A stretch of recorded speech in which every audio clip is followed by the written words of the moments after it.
On the roundtable on this week, generally speaking, Rahm Emanuel always seemed to appease Governor Chris Christie. Rahm is sort of a neoliberal guy that usually takes things. He always tries to take some of a middle ground or a center right position. Well, this time he's had it. I want you to listen to this, and we'll take it on the other side. Because he has legitimized racism and anti-Semitism as part of the political dialogue. That's right. Until the Republican Party, which is a house... Wait a second. I said, listen, you are a house divided, your party.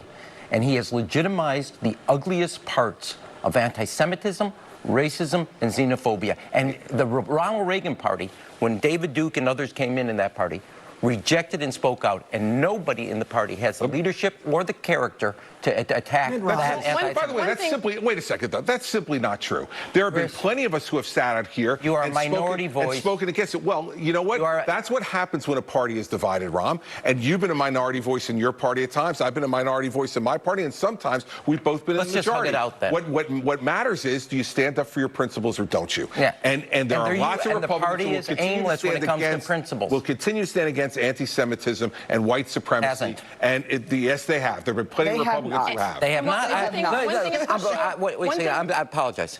I'm not going to take a lecture on anti-Semitism from Chris, and I love Chris, but I'm not going to do that. Chris, you have a Republican member of the House of Representatives from Illinois. Her and her husband, he's a state rep, who talked about Nazi ideology and legitimacy. You had people on the lawn of the House of Representatives who said 6 million is not enough.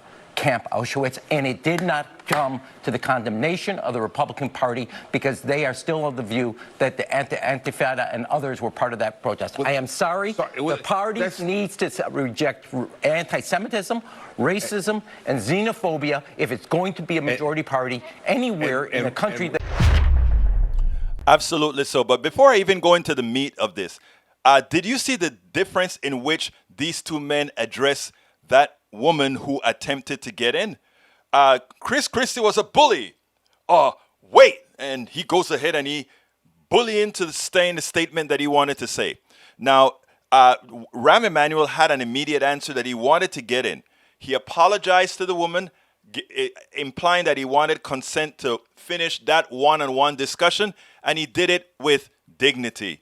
Think about how marginalized in these discussions so often women are. One shows respect, one shows I want to talk, I am going to bully, I'm going to do as I please. But anyhow, to the meat of the subject, it is amazing to me that, as Emmanuel said, you watch all those racist tropes throughout that insurrection, and no Republican just comes out and says, yes, that was that type of insurrection that had a very hard core within the white supremacist movement.